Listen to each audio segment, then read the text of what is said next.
Easy subtraction എങ്ങനെ ചെയ്യാം? 87 minus 29, 65 minus 18, 85 minus 47 ഇങ്ങനത്തെ നമ്പേഴ്സ് വരുമ്പോൾ നമ്മളെപ്പോഴും ഈ 29, 18, 47 ഇങ്ങനെ വരുന്ന നമ്പേഴ്സിനെ ടെൻസിലോട്ട് കൺവേർട്ട് ചെയ്യുമ്പോഴത്തേക്കും നിയറസ്റ്റ് ടെൻസിലോട്ട്, ഇപ്പോൾ 29 ആണെങ്കിൽ 30, 18 ആണെങ്കിൽ 20, 47 ആണെങ്കിൽ 50 ഇങ്ങനെ ടെൻസിലോട്ട് നമ്മൾ കൺവേർട്ട് ചെയ്യുമ്പോഴത്തേക്കും നമുക്ക് സബ്ട്രാക്ഷൻ ഈസി ആയിട്ട് ചെയ്യാൻ പറ്റും. അപ്പോൾ അതെങ്ങനെ ചെയ്യുന്നത് നോക്കാം. 29 പ്ലസ് 1 ദാറ്റ് ഈസ് 30.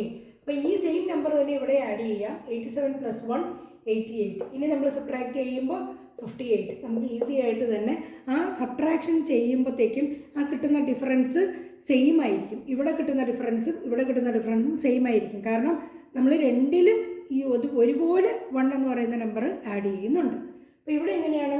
+2 ചെയ്യാം. അപ്പോൾ ഇവിടെ 20, ഇതിൻ്റെ കൂടെയും +2 ചെയ്യാം. അപ്പോൾ 67. അപ്പോൾ നമുക്ക് കിട്ടുന്നത് 47. അടുത്ത ഇതെങ്ങനെയാണ്? 47 ആണ്. അപ്പോൾ നമ്മൾ നിയറസ്റ്റ് 10ലോട്ട് ആഡ് ചെയ്യുമ്പോഴത്തേക്കും നമുക്ക് 3 ആഡ് ചെയ്യണം. 3 ആഡ് ചെയ്യുമ്പോഴായിരിക്കും ഇത് 50ലോട്ട് വരുന്നത്. അപ്പോൾ സെയിം നമ്പർ തന്നെ നമുക്ക് ഇവിടെയും ആഡ് ചെയ്യാം. That is 88. ഇത് ആഡ് ചെയ്യുമ്പോഴത്തേക്ക് എത്ര കിട്ടും? 8 5 ആകുമ്പോൾ 3, അപ്പോൾ 38 നമുക്ക് കിട്ടും. അപ്പോൾ ഇങ്ങനെയാണ് നമ്മൾ ചെയ്യുന്നതെങ്കിലോ ഇവിടെ 38 എന്ന് പറയുന്നതിൻ്റെ കൂടെ 2 ആഡ് ചെയ്യുമ്പോൾ നമുക്ക് 40 എഴുതാം. ഇവിടെ 2 ആഡ് ചെയ്യുമ്പോൾ നമുക്ക് 94 ചെയ്യാം. അപ്പോൾ 4 9 മൈനസ് 4 5. അപ്പോൾ ഇങ്ങനെയാണ് നമ്മൾ ആ ഡിഫറൻസ് അതുപോലെ തന്നെ നമുക്ക് എക്സിസ്റ്റ് ചെയ്യുന്നു. അല്ലാതെ നമ്മൾ സബ്ട്രാക്ട് ചെയ്താലും സെയിം തന്നെ കിട്ടും.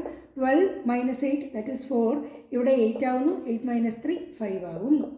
അപ്പോൾ നമ്മളെപ്പോഴും ഈസി ആയിട്ട് സബ്ട്രാക്ട് ചെയ്യുമ്പോൾ ഈ സെക്കൻഡ് വരുന്ന നമ്പേഴ്സ് ഒരു നിയറസ്റ്റ് 10ലോട്ട് നമ്മൾ കൺവേർട്ട് ചെയ്യുന്നു. അപ്പോൾ ഏത് നമ്പറാണോ ആഡ് ചെയ്യേണ്ടി വരുന്നത് ആ നമ്പർ തന്നെ നമ്മൾ ആദ്യത്തെ നമ്പറിന് ആഡ് ചെയ്ത് കൊടുക്കുമ്പോഴത്തേക്കും ഡിഫറൻസ് അതുപോലെ എക്സിസ്റ്റ് ചെയ്യുന്നു. നമുക്ക് കറക്റ്റ് ആൻസറും കിട്ടുന്നു. ഓക്കെ.